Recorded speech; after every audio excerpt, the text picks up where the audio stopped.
Hi guys, welcome to one set. ஒரு மனுஷனால் வருஷத்துக்கு 5லேருந்து 10 பவுண்டு மசிலை வந்து பில்ட் பண்ண முடியுமா? அது சாத்தியமா? மைக் மென்சர் வந்து அது வந்து சாத்தியம்தான் அப்படின்னு சொல்கிறாரு. ஸோ இதுக்கு தேவையான சில காரணிகள் இருக்குது. 5 to 10 பவுண்ட்ஸ் ஆஃப் மசிலை வந்து நம்ம வருஷத்துக்கு பில்ட் பண்ணோன்னா 2.5 5 கிலோ மசிலை வந்து நம்ம வருஷத்துக்கு நம்ம பாடியில் பில்ட் பண்ணோன்னா அதுக்கு சில தேவையான விஷயங்கள் இருக்குது. அதுக்கு ரொம்ப முக்கியமான விஷயம் ஜெனட்டிக், அதுக்கப்புறம் டயட் தான். ஸோ இந்த வீடியோவில் வந்து ஜெனட்டிக்கை பற்றி தெளிவாகவே பார்க்கலாம். மைக் மென்சரோட கருத்து எது? நான் இங்கே ஜஸ்ட் எக்ஸ்பிளைன் தான் பண்ணுறேன். ஸோ கமான் காய்ஸ், வீடியோக்குள்ளே போகலாம்.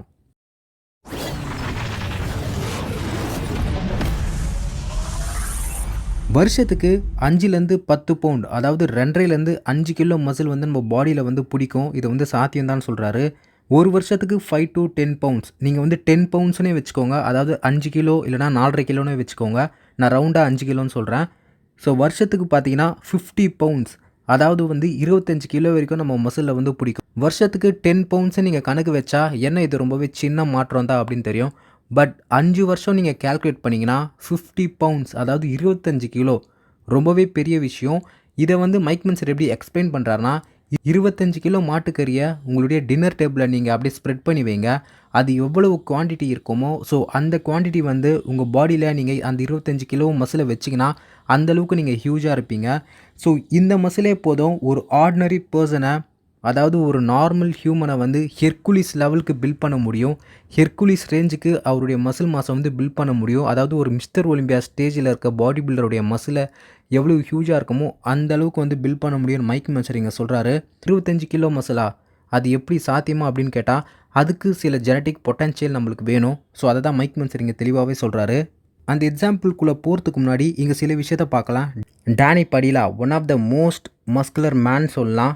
ஜெயின் கில்லர்னு அப்படின்னு சொல்லுவாங்க. இவரை பற்றி நான் தனியாக வீடியோ போட முடிஞ்சால் போடுறேன். அவர் பாடி பில்டிங் ஸ்டார்ட் பண்ணுறப்ப அவருடைய வெயிட் பார்த்தீங்கன்னா 120 பவுண்டு தான், அதாவது 10 வருஷத்துக்கு முன்னாடி.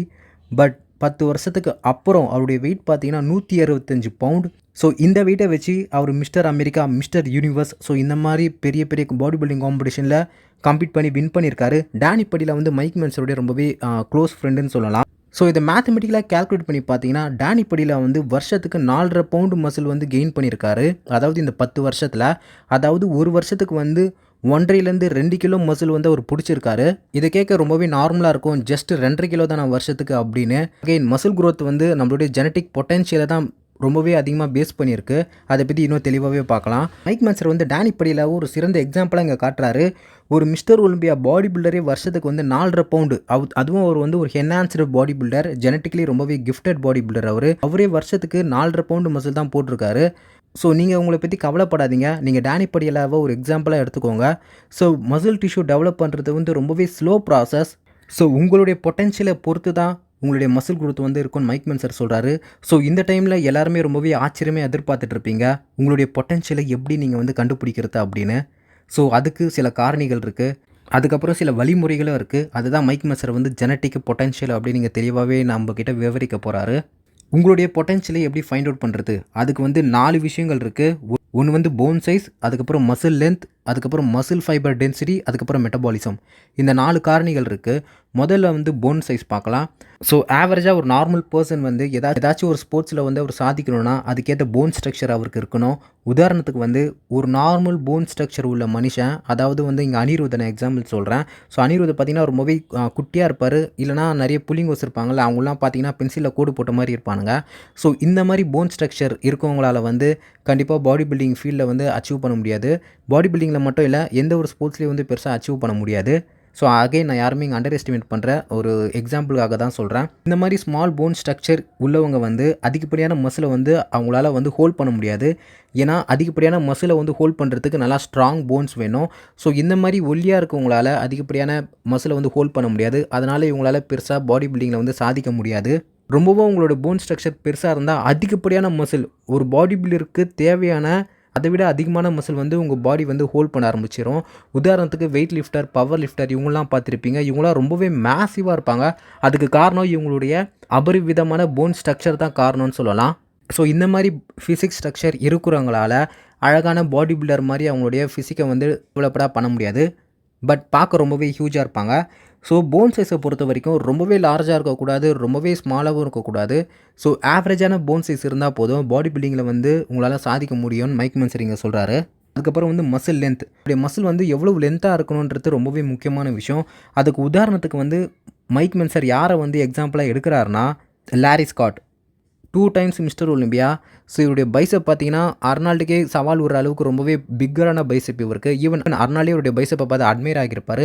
அந்த அளவுக்கு ரொம்பவே சிறந்த பாடி பில்டர். இவருடைய பாடியிலேயே சிறந்த பார்ட் எதுன்னு பார்த்தீங்கன்னா, அவருடைய பைசெப் தான். அவருடைய பைசெப்பை வந்து எக்ஸ்டெண்ட் பண்ணுற இந்த போஸ் வந்து ரொம்பவே ஐகானிக்கான போஸ். ஸோ இவருடைய பைசெப் பார்த்தீங்கன்னா, ஃப்ரம் டாப் டு பாட்டம், அதாவது இதுதான் மசில் லென்த்துன்னு சொல்லுவாங்க. ஸோ இதை தான் வந்து மைக் மென்சரிங் வந்து ஒரு எக்ஸாம்பிளாக சொல்கிறாரு. உங்களுடைய மசில் வந்து எங்கே அட்டாச் ஆகிருக்கும், அந்த இன்சர்ஷன் எங்கே ஆரிஜின் ஆகிருக்கோ அது ஃபுல்லாகவே கம்ப்ளீட்டாக வந்து டெவலப் ஆகியிருக்கணும். ஸோ இதுதான் வந்து லாங் மசில்னு சொல்லுவாங்க. இந்த மாதிரி மசில் இருந்துச்சுன்னா உங்களால் வெல் டெவலப்டு ஃபிசிக்கை வந்து பில்ட் பண்ண முடியும். இன்னொரு எக்ஸாம்பிள் மைக் மென்சர் என்ன சொல்கிறாருன்னா, ஃப்ராங்கோ கொலம்போ. ஸோ ஃப்ராங்கோ கொலம்போடைய பைசெப் பார்த்தீங்கன்னா ரொம்பவே ஷார்ட்டாக இருக்கும். பட் லாரி ஸ்காட்டோட பைசெப் பார்த்தீங்கன்னா ரொம்பவே லாங்காக இருக்கும். ஃப்ராங்கோ கொலம்போ என்னதான் முயற்சி பண்ணாலும், ஒரு லாரி ஸ்காட்டோட பைசெப் ப்ரோக்ராம் அவர் ஃபாலோ பண்ணாலும், லாரி ஸ்காட்டுக்கு இருக்கிற மாதிரி பைசெப் லென்த் வந்து நம்ம ஃப்ராங்கோ கொலம்போக்கு வராது. இது உண்மையும் கூட தான். ஏன்னா ஃப்ராங்கோ கொலம்போ அவருடைய பைசெப்பை டெவலப் பண்ணுறதுக்கு ரொம்பவே கஷ்டப்பட்டிருப்பார். ஃப்ராங்கோ கொலம்போடைய பைசெப் பார்த்தீங்கன்னா ரொம்பவே ஷார்ட்டாக இருக்கும். அந்த நடுவில் வந்து ஒரு இடைவெளி இருக்குது பார்த்தீங்கன்னா, ஃபோர் ஆர்ம்ஸ்க்கும் பைசெப்பும் நடுவில். ஸோ பட் லாரி ஸ்காட்டுக்கு பார்த்தீங்கன்னா அந்த மாதிரி எந்த ஒரு இடைவெளியும் இருக்காது. ஸோ இதுதான் வந்து ஷார்ட் மசில் சொல்லுவாங்க. ஸோ ஃப்ராங்கோ கொலம்போடைய மசில் பார்த்தீங்கன்னா ரொம்பவே ஷார்ட்டாக இருக்கும். பட் ஸ்டில் வந்து அவருடைய பைசெப் ரொம்பவே நல்லாயிருக்கும். பட் லாரி ஸ்காட் கூட கம்பேர் பண்ணுறப்ப அவருடைய பைசெப் வந்து ரொம்பவே ஷார்ட்டாக இருக்கும். ஸோ இதுதான் வந்து வெல் ஜெனட்டிக்னு சொல்லலாம்.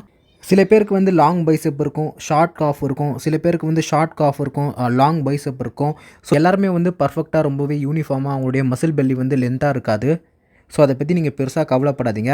எப்போவுமே எல்லாருக்கும் சில நிறை குறைவுகள் இருக்கும். ஸோ அதை அண்டர்ஸ்டாண்ட் பண்ணிக்கோங்க. இங்கே ரொம்பவே ஃபியூ பீப்புள் மட்டும்தான் லாங் மசில் பெல்லியோட ரொம்பவே ஜெனட்டிக்கலி கிஃப்டடாக இருப்பாங்க. உதாரணத்துக்கு ரோனி கோல்மேன், அதுக்கப்புறம் ஓல்ட் ஸ்கூல் பாடி பில்டரான ஸ்டீவ் ரீவ்ஸ். ஸோ இந்த மாதிரி பாடி பில்டரோட மசில் பெல்லியை பார்த்தீங்கன்னா ரொம்பவே லாங்காக வெல் டெவலப்டாக இருக்கும். ஸோ உங்களுக்கு வந்து யூனிஃபார்மாக இல்லை அப்படின்ட்டு ரொம்பவே விரக்தி ஆகிடாதீங்க அப்படின்னு மைக் மென்சரிங்க சொல்கிறாரு. ஸோ தேர்ட் ஃபேக்டர் என்னென்னு பார்த்தீங்கன்னா, மசில் ஃபைபர் டென்சிட்டி. நம்மளுடைய மசில் ஃபைபர் டென்சிட்டி ரொம்பவே அடர்த்தியாக இருக்கணும். ஸோ அப்படி இருந்தால் மட்டும்தான் மசில் ரொம்பவே திக் வெல் டெவலப்டாக வரும். உதாரணத்துக்கு நம்மளுடைய அப்பர் செஸ்ட் எடுத்துக்கலாம். நிறைய பேருக்கு அப்பர் செஸ்ட் ரொம்பவே வீக்காக இருக்கும். எனக்கும் சேர்த்து தான். அது எதனாலனா, அந்த இடத்துல வந்து கறி இருக்கணும். நம்ம என்ன தான் ஹார்ட் ஒர்க் பண்ணாலும் ஓரளவுக்கு அப்பர் செஸ்ட்டை வந்து டெவலப் பண்ண முடியும். பட் நீங்கள் ஜெனட்டிக்கலாக வீக்கராக இருந்தீங்கன்னா கண்டிப்பாக அந்த இடத்துல ரொம்பவே சுமாரான அப்பர் செஸ்ட்டு தான் டெவலப் பண்ண முடியும். So muscle fibre, muscle density ரொம்பவே முக்கியம். அப்போ தான் அந்த இடத்துல மசில் டேமேஜ் அதிகமாக நடக்கும், பிக்கரான மசிலும் டெவலப் ஆகும். நம்மளுடைய மசில் ஃபைபர் எவ்வளோ டென்சிட்டியாக இருக்குன்னு கண்டுபிடிக்க ஒரே வழியை வந்து அட்டாப்சி தான். ஸோ 4வது ஃபேக்டர் என்னென்னு பார்த்தீங்கன்னா மெட்டபாலிசம். அதாவது நம்ம பாடி அதிகப்படியான ஃபேட்டை பர்ன் பண்ணுறதுக்கும் அதிகப்படியான மசில் க்ரோ ஆகிறதுக்கும் இந்த மெட்டபாலிசம் ரொம்பவே ஹெல்ப்ஃபுல்லாக இருக்குது. பட் நம்ம ப்ரீவியஸாக பார்த்த போன் சைஸ், மசில் லென்த், அதுக்கப்புறம் மசில் ஃபைபர் டென்சிட்டி இது கூட கம்பேர் பண்ணுறப்ப மெட்டபாலிசம் வந்து அந்தளவுக்கு பெருசாக ரோல் ப்ளே பண்ணாது. ஸோ அதை பற்றி நீங்கள் அதிகமாக கவலைப்படாதீங்கன்னு மைக் மென்சர் சொல்கிறாரு. பட் ஸ்டில் வந்து இந்த 4 ஃபேக்டரும் வந்து ரொம்பவே முக்கியம். இப்போ உங்களுக்கு டீட்டெயிலாக அண்டர்ஸ்டாண்ட் ஆகியிருக்கும்னு நினைக்கிறேன், ஜெனட்டிக் வந்து எவ்வளோ இம்பார்ட்டன்ட் பாடி பில்டிங்கில் அப்படின்னு. ஸோ இயற்கை வந்து ரொம்பவே மோசமானது. அது எல்லாருக்குமே கிஃப்ட்டை வாரி வழங்கிடாது. உண்மையிலேயே நம்ம எல்லாராலையும் ஆல்பர்ட் ஐன்ஸ்டைன் மாதிரி ரொம்பவே நாலேஜபிள் பர்சனாக இருக்க முடியாது. கண்டிப்பாக நேச்சர் வந்து அவருக்கு ஒரு பெரிய கிஃப்ட்டை கொடுத்துருக்கு. சில பேர் வந்து வேறு வழியே இல்லை, குப்பை பொறுக்கி தான் ஆகணும். இதை வந்து மைக் மென்சரே சொல்லியிருக்காரு. எஸ், எல்லாருமே ரொம்பவே பிரைனியாக இருக்க மாட்டாங்க. அதுக்கு காரணம் வந்து அவங்க விழுந்து விழுந்து படிக்கிறது இல்லை, அவங்க ஜெனட்டிக்கலி கிஃப்டடாக இருப்பாங்க. சில பேர் வந்து படிப்பு மண்டையில் ஏறாது என்ன தான் படித்தாலும். அதுக்கு காரணம் கண்டிப்பாக ஜெனட்டிக் தான். சில விஷயங்களை நம்மளால் மாற்றவே முடியாது. அதில் ஒரு முக்கியமான விஷயம் வந்து நம்மளுடைய பரம்பரை பண்புகள் தான். அதாவது ஜெனட்டிக் டிஎன்ஏ சொல்லுவாங்களே, நம்மளுடைய மரபு வழி பரம்பரையாக வர விஷயத்தை வந்து நம்மளால் மாற்றவே முடியாது. ஸோ ஃபிசிக்கலாக இருந்தாலும் சரி, நம்மளுடைய மரபணுவாக இருந்தாலும் சரி, அதை மாற்றுறது ரொம்பவே கஷ்டமான விஷயம். ஸோ இந்த ஃபேக்டர் வந்து பாடி பில்டிங்க்கு மட்டும் இல்லை, எந்த ஒரு ஃபீல்டுக்கும் எந்த ஒரு ஸ்போர்ட்ஸுக்கும் வந்து இதை ஒரு எடுத்துக்காட்டாக நம்ம வச்சுக்கலாம். ஸோ ஜெனட்டிக் வந்து அந்தளவுக்கு ரொம்பவே முக்கியமான விஷயம். ஒரு சிறந்த எடுத்துக்காட்டு மைக் மென்சர் என்ன சொல்கிறாருன்னா, 1000 men வந்து பாடி பில்டிங் காம்படிஷனில் கம்ப்ளீட் பண்ணோம் அப்படின்னு நினச்சாங்கன்னா அதில் 20 பேருக்கு மட்டும்தான், ஜஸ்ட் 20 பீப்புளுக்கு மட்டும்தான் அந்த ஃபிசிக்கல் பொட்டன்ஷியல் இருக்கும், மிஸ்டர் ஒலிம்பியா ஆகக்கூடிய தகுதி. அதுலேயும் 10 பேருக்கு மட்டும்தான் அந்த பொட்டன்ஷியல் இருக்கும், அவங்களுடைய ஆம்பிஷனை வந்து ஃபுல்ஃபில் பண்ணோம் அப்படின்னு ஒரு லட்சியம் இருக்கும்ல, அதில் வந்து ஒரு 10 பேருக்கு தான் இருக்கும். அந்த 10 பேரில் ஜஸ்ட்டு 2 பேர் மட்டும்தான் ரொம்பவே இன்டெலிஜெண்ட்டாக இருப்பாங்க. எப்படி ப்ராப்பராக டயட் இருக்கணும், எப்படி ப்ராப்பராக வந்து ஒர்க் அவுட் பண்ணணும், ஹார்டாக ஒர்க் அவுட் பண்ணணும்னு தெரியும். இந்த 2 பேரில் யாராச்சும் ஒருத்தவங்க தான் மிஸ்டர் ஒலிம்பியா வின் பண்ண முடியும். அவங்க வந்து கண்டிப்பாக ஒரு ஜெனட்டிக்லி கிஃப்டட் பர்சனாக தான் இருப்பாங்க. ஸோ இதுதான் வந்து மைக் மென்சர் தெளிவாக சொல்கிறாரு இங்க. நம்ம என்னதான் கடின உழைப்பு போட்டு முயற்சி பண்ணாலும் அந்த இடத்துல ஜெனட்டிக் வந்து ரொம்பவே பெரிய இம்பார்ட்டண்டான ரோல் ப்ளே பண்ணுது. ஸோ மென்சர் வந்து இன்னொரு முக்கியமான விஷயத்த சொல்கிறாரு. நான் இப்படி பேசுகிறதுனால உங்களை வந்து டிஸ்கரேஜ் பண்ணுறேன் அப்படின்னு அர்த்தம் இல்லை, உங்களை வந்து மட்டம் தட்டுறேன் அப்படின்னு அர்த்தம் இல்லை. நீங்கள் ட்ரை பண்ணாத வரைக்கும் உங்களால் எந்த அளவுக்கு பெட்டராக வாழ்க்கையில் வர முடியும்னு உங்களால் கண்டே பிடிக்க முடியாது. ஸோ வந்து ஃபஸ்ட்டு வந்து நீங்கள் ட்ரை பண்ணுங்கள் அப்படின்னு மென்சர் சொல்கிறாரு. எனக்கு பிடிச்ச மைக் மென்சரோட ரொம்பவே பெஸ்ட்டு கோட் இது. அவர் என்ன சொல்லுவார்னா, you will never know how far you might have gotten unless you try அப்படின்னு சொல்லுவார். ஃபஸ்ட்டு வந்து நீங்கள் முயற்சி பண்ணுங்கள், ஓகேவா? ஜெனட்டிக்கெலாம் தூக்கி குப்பையில் போடுங்க. ஃபஸ்ட்டு வந்து நீங்கள் முயற்சி பண்ணுங்கள், கண்டிப்பாக உங்களால் ஏதாச்சும் உங்கள் லைஃப்பில் வந்து சாதிக்க முடியும். இது வந்து பாடி பில்டிங் மட்டும் இல்லை, நான் இங்கே வந்து ஜெனட்டிக்கை பற்றி தான் அதிகமாக பேசியிருப்பேன். உங்கள் ஃப்ரெண்டு யாருனாச்சும் ஜெனட்டிக்கை பற்றி தெரியலனா ஃபஸ்ட்டு அவங்களுக்கு இந்த வீடியோ ஷேர் பண்ணுங்கள், அதை பற்றி அவங்க தெரிஞ்சுக்கிட்டோம். எந்த ஒரு ஃபீல்டாக இருந்தாலும் சரி, இன்டோர் கேமாக இருக்கட்டும், அவுட்டோர் கேமாக இருக்கட்டும், ஃபஸ்ட்டு ஜெனட்டிக் வந்து ரொம்பவே பெருசாக ப்ளே பண்ணோம். ஜெனட்டிக்கை பார்த்து நீங்கள் பயந்துட்டிங்கன்னா உங்களால் ட்ரையே பண்ண முடியாது. உதாரணத்துக்கு என்ன எடுத்துக்கோங்க, என்னுடைய அப்பர் செஸ்ட் வந்து ரொம்பவே வீக். ஸோ அங்கே வந்து மசில் டென்சிட்டியே இருக்காது. பட் ஸ்டில் வந்து நான் வந்து பாடி பில்டிங் காம்படிஷன் பண்ணேன். என்னால் வின் பண்ண முடியல. பட் என்னுடைய ஜெனட்டிக்கை வந்து நான் வந்து ஓவர் ரைட்டிங்கை பண்ணிகிட்ருக்கேன். என்னுடைய ஃபுல் பொட்டன்ஷியல் என்னால் அடைய முடியல. பட் ஸ்டில் வந்து நான் இங்கே ட்ரை பண்ணுறேன். ஸோ அதுதான் ரொம்பவே முக்கியமான விஷயம். ஸோ மென்டாலிட்டி வந்து ரொம்பவே முக்கியமான விஷயம். இதுக்கு முன்னாடி டாம்ப்ளாட்ஸ் வீடியோ ஒன்று போட்டிருப்பேன், அதை போய் செக் பண்ணுங்கள். ஓகே, இது பாடி பில்டிங் மட்டும் இல்லை, எந்த ஒரு ஃபீல்டாக இருந்தாலும் சரி. ஸோ முயற்சி பண்ணுங்கள், கண்டிப்பாக ஏதாச்சும் உங்கள் வாழ்க்கையில் ஒரு நல்லது நடக்கும். ஸோ இந்த வீடியோ பார்த்துட்டு இருக்கவங்க யாருனாச்சும் ரொம்பவே சேடாக, அதுக்கு காரணம் என்னுடைய ஜெனட்டிக், என்னுடைய ஃபேமிலி அப்படின்னு கவலைப்படாதீங்க. அதெல்லாம் வந்து ஒரு காரணம் தான். நீங்கள் ட்ரை பண்ணால் மட்டும்தான் உங்களால் எந்த அளவுக்கு பெஸ்ட்டாக வர முடியும்னு உங்களால் பார்க்க முடியும். ஸோ ஏதாச்சும் உங்கள் வாழ்க்கையில் வந்து அச்சீவ் பண்ண முடியும். ஏதாச்சும் ஜஸ்ட் 1% உங்கள் வாழ்க்கையில் அச்சீவ் பண்ண முடியும். வந்து மைக் மென்சரோட பாடி பில்டிங்கை பொறுத்தது மட்டும் இல்லை, இங்கே வந்து ஜெனட்டிக் பற்றி பேசியிருப்போம். ஸோ இது ஒரு எஜுகேஷ்னல் பர்பஸ்னு சொல்லலாம். கண்டிப்பாக உங்களுடைய ஃப்ரெண்ட்ஸ்க்கு வந்து இந்த வீடியோவை ஷேர் பண்ணுங்கள். ஸோ ஏதாச்சும் டவுட்னா கீழே கமெண்ட்டில் கேளுங்க guys. Accurately only in retrospect. In other words, you'll never know how good you might have become unless you try. So body building இன்ஃபர்மேஷனை பற்றி தெரிஞ்சுக்கணுன்னா நம்ம சேனல் சப்ஸ்கிரைப் பண்ணிங்க காய்ஸ். தேங்க்ஸ்.